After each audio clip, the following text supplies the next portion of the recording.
Ini adalah kamera mirrorless pemula paling populer dari Sony. Dan kira-kira masih worth it nggak ya buat kita beli di tahun 2024?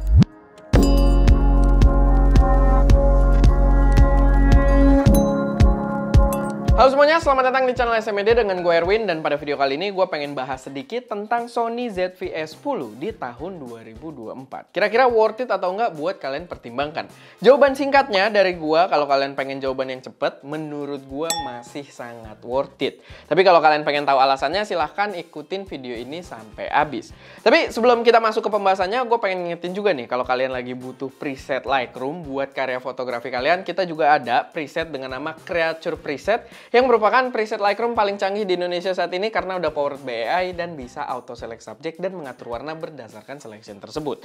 Dan kita ada agenda lomba rutin di mana lomba fotonya ini nantinya diwajibkan pakai preset ini. So kalau misalkan kalian butuh presetnya atau mungkin udah tertarik juga buat ikutan lombanya di masa mendatang, karena sekarang kita lagi proses kurasi lomba yang kemarin yang hadiahnya A74 gitu ya.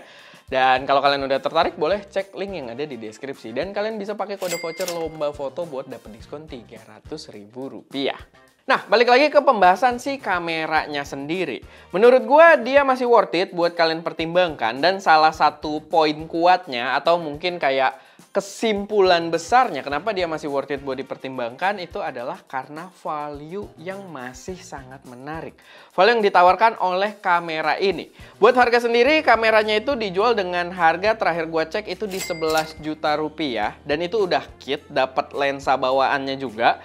Walaupun gue akan rekomendasikan tetap kalian pakai lensa-lensa yang mungkin kalian explore lagi ke depannya gitu ya. Karena kelebihannya juga itu, selain secara value dia harganya juga mungkin masih bisa dibilang cukup affordable di 11 juta rupiah, dia udah interchangeable lens.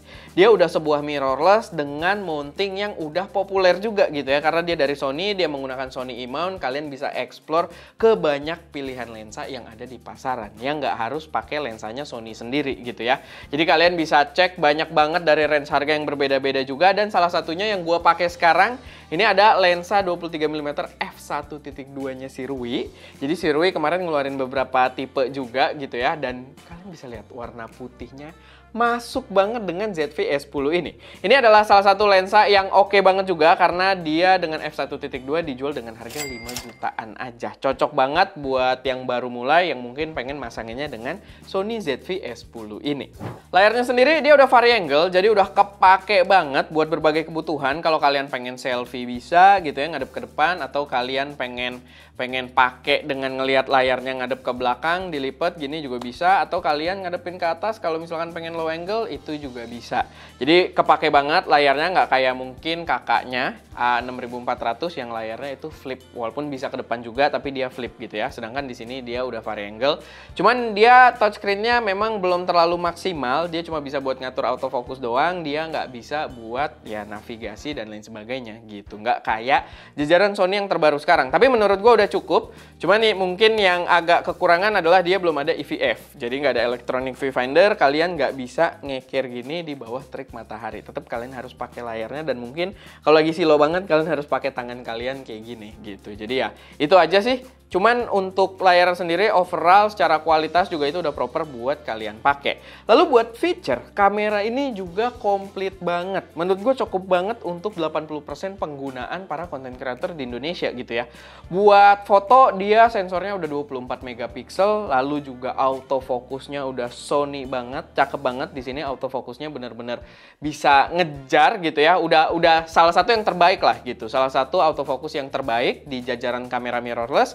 Dan dia juga buat videonya juga bisa gue bilang komplit. Kayak dia udah bisa ngerekam 4K di 30p, slow-mo juga udah bisa, tapi masih di Full HD gitu ya. Sama portnya yang disediakan untuk kelasnya itu komplit banget.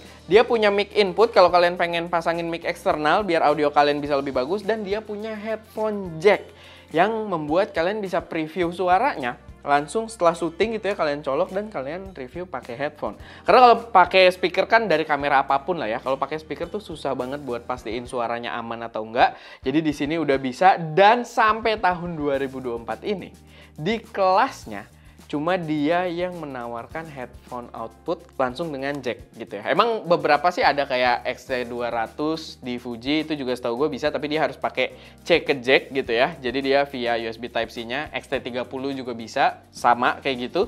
Cuman dia doang yang menyediakan headset output yang langsung ada jacknya di sini, dan menurut gua itu patut diapresiasi dan salah satu poin kuat dari ZV S10 ini. Secara jeroan atau dapur pacu, sebenarnya kamera ini emang gokil banget. Dia itu mirip dengan abangnya si A6400, dengan sensor yang dibawa juga sama, dengan performa yang kita pakai dan hasil gambar yang mirip juga.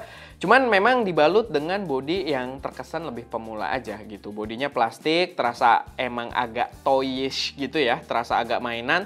Tapi ya tetap untuk beberapa orang sih mungkin terlihat manis. Apalagi pakai lensa Zero ini cakep banget sih. Dan lensanya mungkin berasa lebih mewah ya, karena dia punya keramik coating gitu. Jadi ya agak nge-boost up juga. Overall kalian bisa lihat ini setup yang, ya kalian lihat dari B-roll aja ya, kayaknya di situ blown out banget gitu karena ini warna putih. Tapi ya ini kelihatan cakep banget gitu. Dan memang hasil video dan hasil foto yang diambil pakai kamera ini juga gue bisa bilang udah sangat proper, sangat cukup buat produksi konten serius sekalipun gitu. Nggak cuma YouTube atau short dan lain sebagainya doang. Konten serius pun menurut gue kamera ini udah terbilang cukup mumpuni.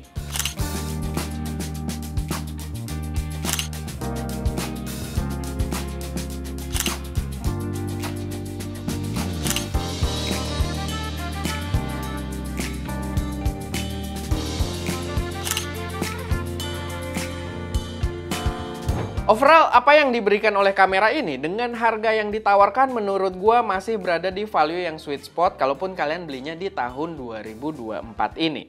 Dan emang ada beberapa rumor yang mengatakan bakal ada ZV S10 Mark II. Cuman ya menurut gua sih kalau memang kalian udah butuh ya, beli aja yang ini, nggak apa-apa gitu. Karena ZV S10 Mark II pun itu rumornya terasa masih agak jauh, terasa belum ada detail-detail tambahan, dan gue yakin kalau itu diluncurkan, dia akan bermain di price point yang mungkin signifikan lebih tinggi dari si ZV S10 ini.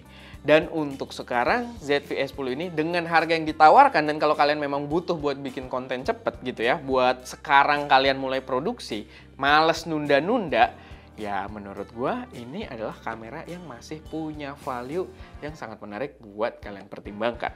Oke, paling itu aja sih sedikit pembahasan gua seputar Sony ZV S10 di tahun 2024. Semoga bermanfaat, semoga bisa jadi referensi buat teman-teman semua. Kalau ada koreksi, saran, atau pertanyaan silahkan taruh aja semuanya di kolom komentar. Dan ya, itu aja. Gue Erwin, di belakang kamera ada Ska, dan jangan lupa untuk berkarya.